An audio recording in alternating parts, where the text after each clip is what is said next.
我没有鼓吹要买预售哦，并没有，我只是说现在对于那个中古屋，你马上就需要换屋的换屋主来说，哇，真的是挺不友善的呢。换屋主他小孩老婆就怀孕了然后即将就要出生了，然后他买一个3年后交屋的预售，这不是很奇怪吗？人家现在就要换了，就换屋被那个第二屋打到，然后他自备不够，你要他怎么换？把现在这间房子卖掉，卖掉之后清出一个席位再来买，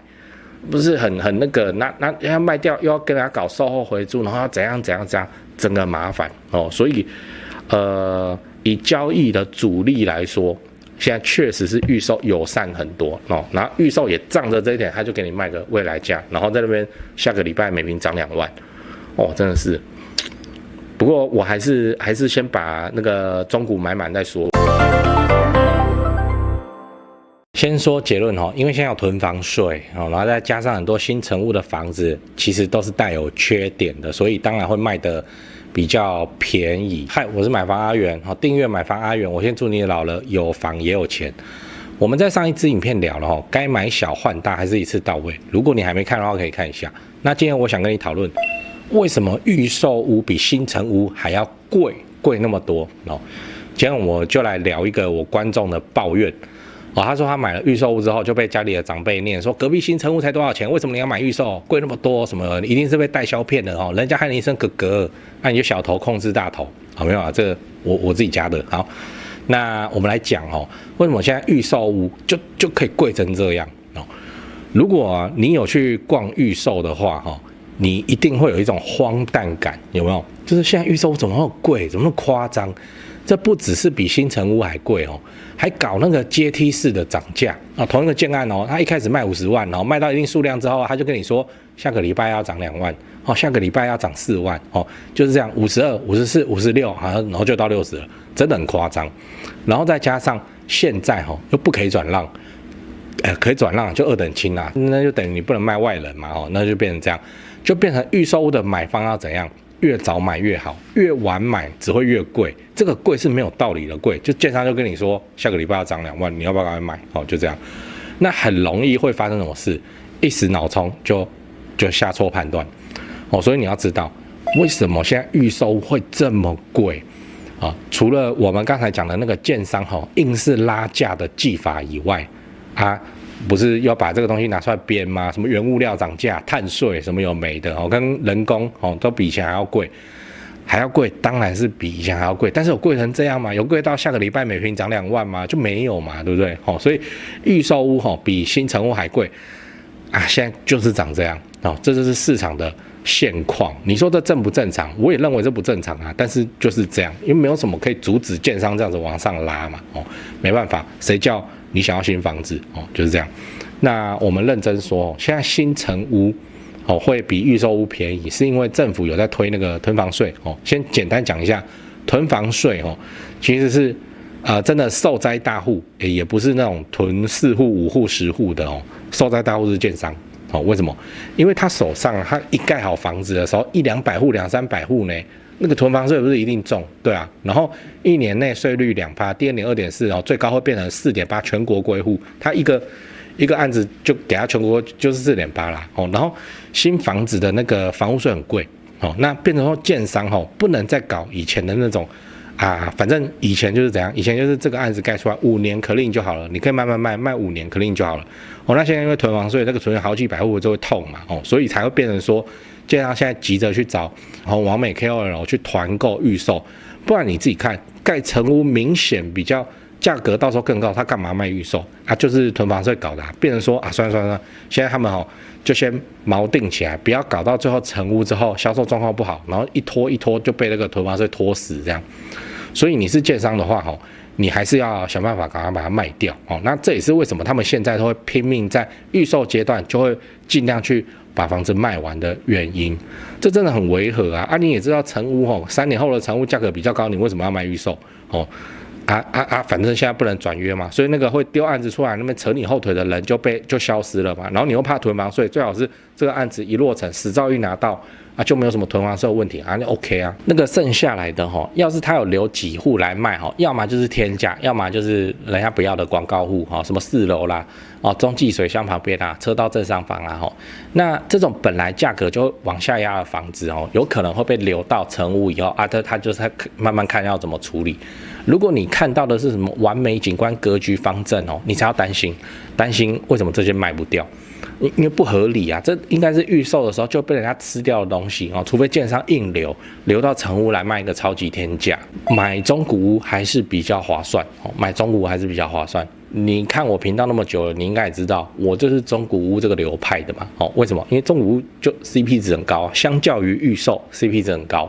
中古屋自己也有很多妖魔鬼怪，但是相较于新成屋，相较于预售屋，这中古屋是 CP 值实在是有要管呢。我跟你讲，你想要住新房谁不想？我也想啊对啊我也去看过新房子我也算有住过新房子住朋友的，住好玩的借我住一下，新房子长怎样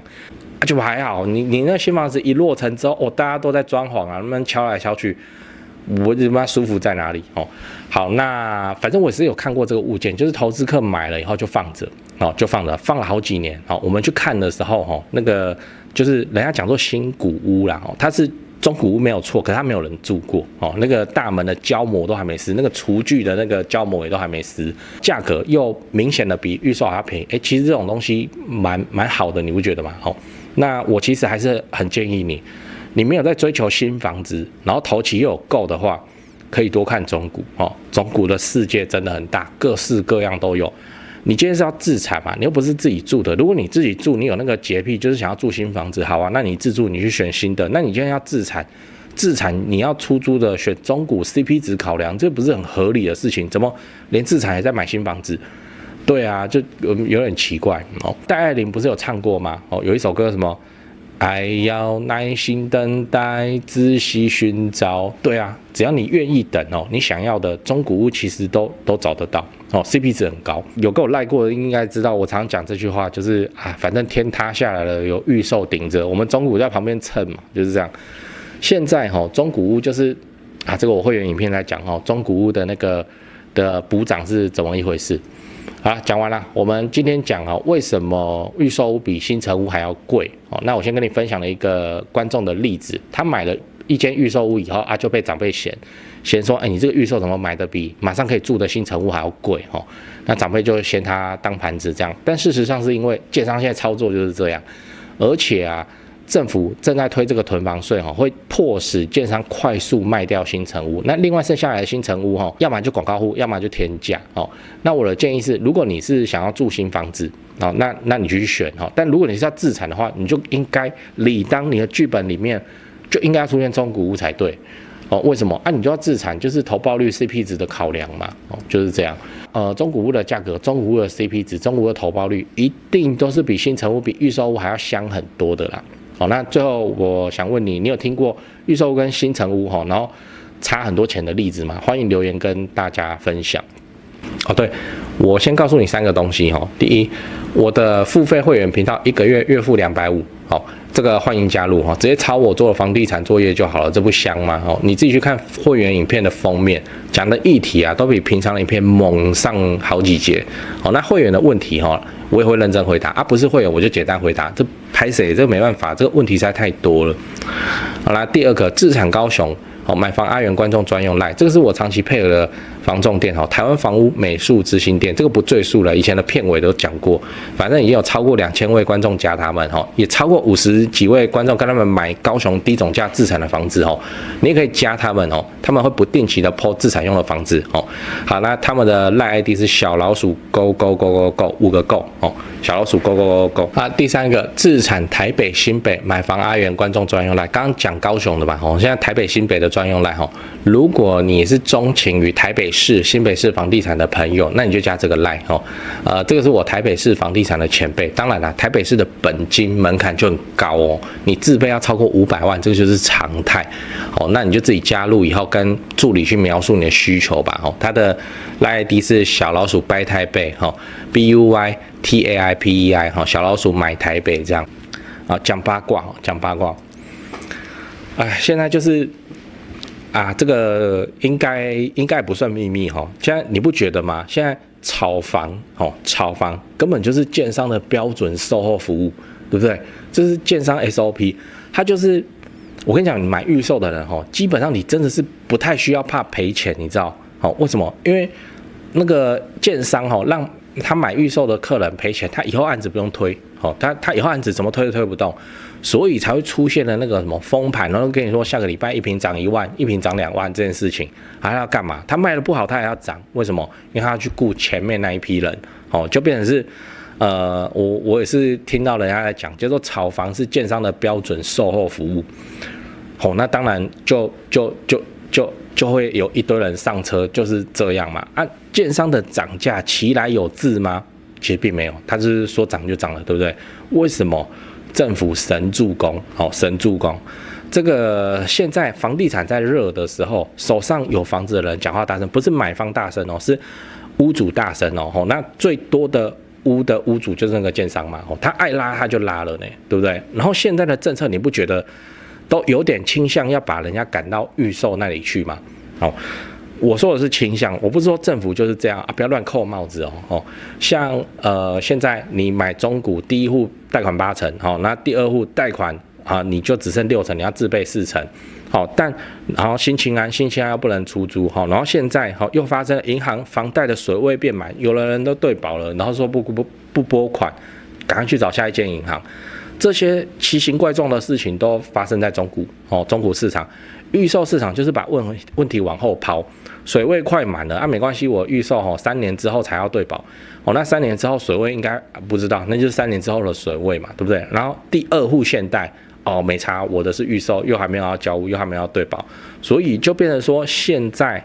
去买预售变成一个可以考量的策略就是这样，因为它可以避开一堆现在政府上的一堆门槛除了严查金流以外，因为很多人会那个什么家里旧房子增贷出来，然后就直接拿增贷的钱，他就去买预售了，这个以后都可能会有影响，但这个影响也说不准，因为对保已经是3年后5年后的事情了，那现在讲的是2024年的规则，到时候会不会变都不知道。总之就是建商说拉就拉了大家都喜欢新房子，然后预售又可以避开中古的一切交易上的限制跟麻烦跟门槛，那自然就有点暗示反正你去预售就对了，然后炒房又是标准售后服务，那你干嘛不去就会变成这样。我强调一次我没有鼓吹要买预售并没有，我只是说现在对于那个中古屋，你马上就需要换屋主来说，哇，真的是挺不友善的呢。换屋主他小孩老婆就怀孕了然后即将就要出生了，然后他买一个3年后交屋的预售，这不是很奇怪吗？人家现在就要换了，就换屋被那个第二屋打到，然后自备不够，你看他怎么换？把现在这间房子卖掉，卖掉之后清出一个席位再来买，不是很那个？那要卖掉又要跟人家搞售后回租，然后要怎样，整个麻烦所以以交易的主力来说，现在确实是预售友善很多然后预售也仗着这一点，他就给你卖个未来价，然后在那边下个礼拜每坪涨2万真的是。不过我还是先把那个中古买满再说啦那中古的 CP 值还是门槛高是高就是因为门槛高，所以你还是有办法跨过中古的门槛你去自产的话，那个中古马上会产生的回报也是非常明显的。中古我还是认为比较香那我也在强调的是预售没有比较不好为什么？因为全部都指向了一个行动一个行为，就是我现在炒房好像是建商的标准售后服务一样那自然就会吸引很多的买盘，就急着上车，上什么车？上预售的车那解释的话就是这样子解释那市场中我也不知道反正我还是喜欢那个有重大建设然后的中古电梯大楼，然后最好旁边有预售的案子要开，那就让我的中古去蹭那个预售的案子，然后来做中古的补涨，很好超安全的，超稳健的只是什么门槛真的是有点高真的是有点高。